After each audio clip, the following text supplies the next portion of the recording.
Assalamualaikum warahmatullahi wabarakatuh. Selamat pagi semuanya. Mudah-mudahan pada hari ini kita dalam keadaan sehat walafiat sehingga bisa melaksanakan rutinitas kita dengan lancar. Bersama saya Ibu Siti Aisyah.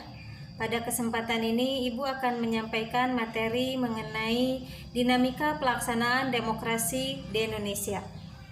Pelaksanaan demokrasi di Indonesia bisa dikategorikan ke dalam beberapa periode. Periode yang pertama yaitu pada tahun 1945 sampai 1949. Pelaksanaan demokrasi pada periode ini baru terbatas pada fungsi pers yang menunjang atau yang mendukung kemerdekaan. Periode yang kedua yaitu pada tahun 1949 sampai 1959. Pelaksanaan demokrasi pada periode ini terjadi dua perubahan, yaitu perubahan Undang-Undang Dasar dan perubahan bentuk negara dan sistem pemerintahan. Periode yang ketiga yaitu pada tahun 1959 sampai tahun 1965. Pada periode ini, pemilu dilaksanakan secara periodik 5 tahunan, terjadi penyederhanaan partai politik, dan mencuatnya kasus korupsi, kolusi, dan nepotisme dalam pemerintahan. Yang terakhir adalah periode tahun 1998 sampai sekarang. Pelaksanaan demokrasi pada periode ini terjadi reformasi, amandemen Undang-Undang Dasar Negara Republik Indonesia tahun 1945, pembentukan Komisi Pemberantasan Korupsi, jaminan kebebasan pers, dan jaminan berpolitik. Untuk lebih jelasnya lagi, mari kita lanjutkan pembahasan berikut ini. Selanjutnya mengenai sistem pemerintahan yang demokratis atau tidak dapat dilihat dari beberapa indikator menurut rumusan Apan-Gapar. Jadi sistem pemerintahan yang demokratis yang pertama harus mempunyai akuntabilitas atau pertanggungjawaban. Yang kedua, ada rotasi kekuasaan atau pergantian kekuasaan. Yang ketiga, rekrutmen politik yang terbuka atau pengisian jabatan. Yang keempat, adanya pemilihan umum. Yang kelima, adanya pemenuhan hak-hak dasar seperti hak berpendapat, kebebasan pers, berkumpul, dan berserikat. Selanjutnya mengenai pelaksanaan demokrasi di Indonesia tahun 1945 sampai 1949. Yang pertama, pelaksanaan demokrasi baru terbatas pada berfungsinya pers yang mendukung revolusi kemerdekaan. Yang kedua, partai politik tumbuh dan berkembang dengan cepat. Fungsinya yang paling utama adalah ikut serta memenangkan revolusi kemerdekaan. Yang ketiga, pemilihan umum belum dapat dilaksanakan. Yang keempat, pemberian hak-hak politik secara menyeluruh. Yang kelima, presiden secara konstitusional memiliki kemungkinan untuk menjadi diktator, dibatasi kekuasaannya ketika Komite Nasional Indonesia Pusat dibentuk untuk menggantikan parlemen. Dengan maklumat wakil presiden, dimungkinkan terbentuknya sejumlah partai politik yang kemudian menjadi peletak dasar bagi sistem kepartaian di Indonesia. Selanjutnya mengenai pelaksanaan demokrasi di Indonesia periode 1949 sampai 1959. Yang pertama, ada dua kali pergantian Undang-Undang Dasar.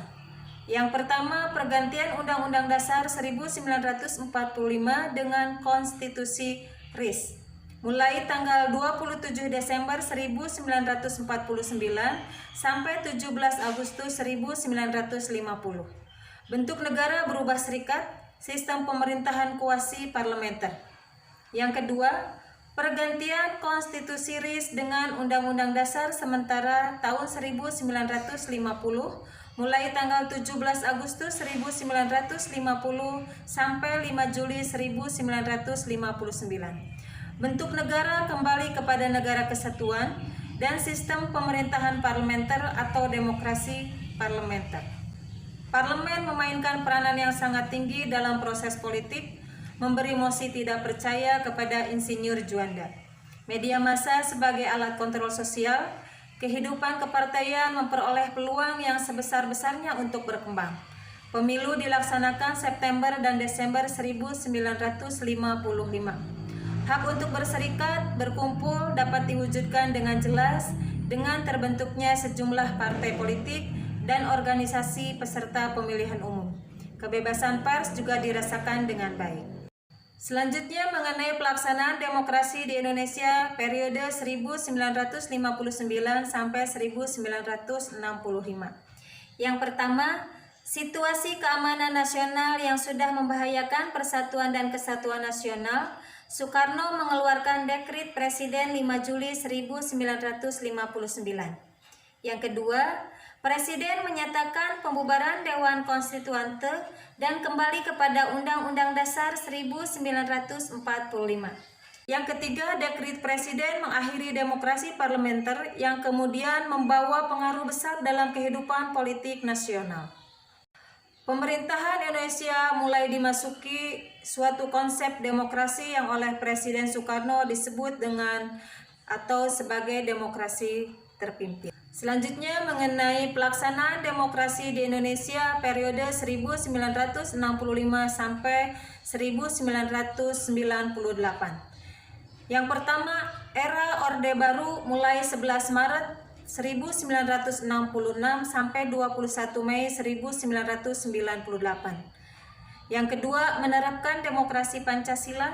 Yang ketiga, visi utama pemerintahan Orde Baru ini adalah melaksanakan Pancasila dan Undang-Undang Dasar 1945 secara murni dan konsekuen dalam setiap aspek kehidupan masyarakat Indonesia.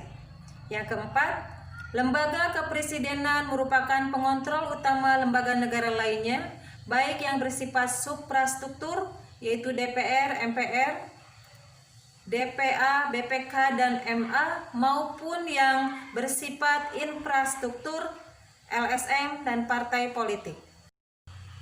Presiden Soeharto mempunyai sejumlah legalitas yang tidak dimiliki oleh siapapun, seperti pengemban Super Semar, Mandataris MPR, Bapak Pembangunan, dan Panglima Tertinggi ABRI.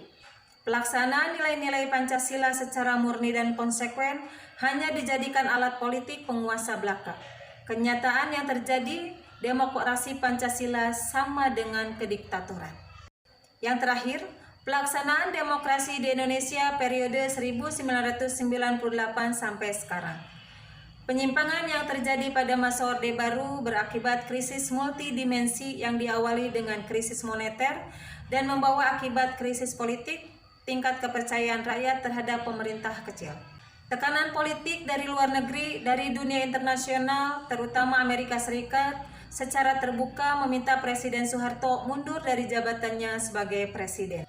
Dari dalam negeri, timbul gerakan mahasiswa menuntut Presiden mundur dari jabatannya. Tidak kurang dari 15.000 mahasiswa mengambil alih gedung DPR MPR yang mengakibatkan proses politik nasional praktis lumpuh.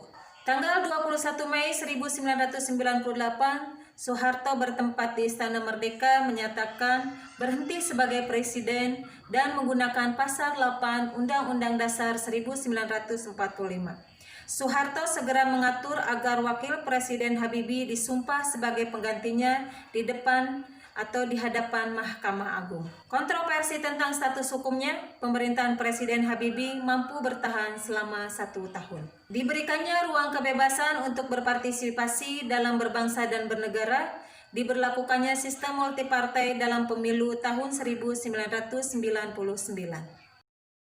Demokrasi yang diterapkan era reformasi adalah demokrasi Pancasila, dengan karakteristik yang sedikit mirip dengan demokrasi parlementer tahun 1950 sampai 1959. Demikian tadi penjelasan mengenai materi dinamika pelaksanaan demokrasi di Indonesia.